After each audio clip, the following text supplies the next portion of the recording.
जापानी लोगों को मछली खाने का बहुत शौक होता है, और अगर ताजी मछलियां होती है तो वो लोग उनको बड़े चाव से खाते हैं। तो यह कहानी कुछ मछुआरों की है जो यह चाहते थे कि वो ताजी मछलियां बेचे और अच्छा मुनाफा कमाए। एक बार उन्होंने समुद्र से ताजी मछलियां इकट्ठी की और बाजार तक ले आए, लेकिन उनसे एक गलती हो गई। बाजार तक लाते लाते वो सारी की सारी मछलियां बासी हो चुकी थी। और आप इस बात को जानते हो कि अगर हमें किसी चीज का शौक होता है तो उस चीज की परख भी उतनी ही अच्छी होती है। तो ठीक ऐसा ही उन जापानियों ने किया। उन्होंने उन मछलियों को एकदम से पहचान लिया। अब मछुआरों के लिए नई मुसीबत आ गई। इतनी मेहनत के बाद भी कोई पैसा नहीं। उन्होंने थोड़ा दिमाग लगाया कि क्या किया जाए, तो जल्दी से तरकीब भी सूझ गई। अब की बार उन्होंने क्या किया कि जहाज में एक बड़ा सा फ्रिज रख लिया।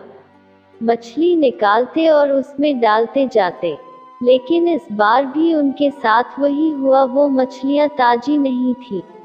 और इस बार भी उनको हार का सामना ही करना पड़ा। फिर से उन्होंने सोचा कि क्या किया जाए, कैसे इन मछलियों को ताज़ा रखा जाए। अब की बार उन्होंने जहाज में एक बड़ा सा टैंक रख लिया। सोचा कि इससे मछलियों को वही माहौल मिलेगा जो पानी के अंदर मिलता है। इस बार भी वही किया और मार्केट में मछलियां लाई गई, लेकिन इस बार भी उनकी मछलियां नहीं बिकी। फिर से उन्होंने दिमाग लगाया, लेकिन उन्होंने हार बिल्कुल भी नहीं मानी। वो लगातार मेहनत कर रहे थे, चाहे उनको बार बार विफलता मिल रही थी।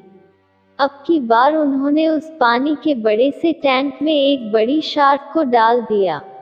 हालांकि शार्क ने काफी जगह को घेर लिया, लेकिन अब की बार उन्होंने देखा कि मछलियों की संख्या जितनी उन्होंने पानी में डाली थी उससे कम हो चुकी थी, क्योंकि कुछ मछलियों को शार्क खा गई थी।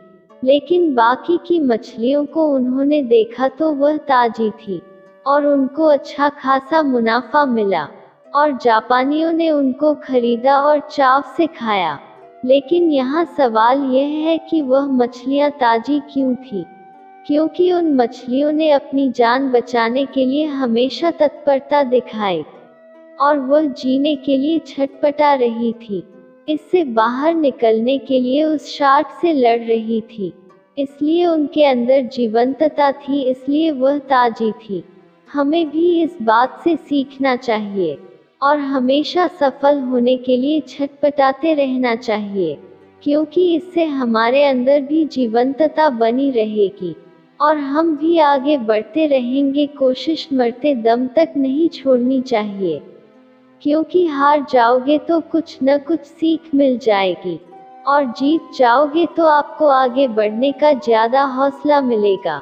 जिस तरह हम इन मछुआरों को देख सकते हैं, कैसे उन्हें हार मिली और हार के बाद भी लगातार प्रयास करना नहीं छोड़ा। ठीक उसी तरह हम भी अगर ऐसा ही करें तो एक दिन जो हम पाना चाहते हैं वो हमारे कदमों में होगा।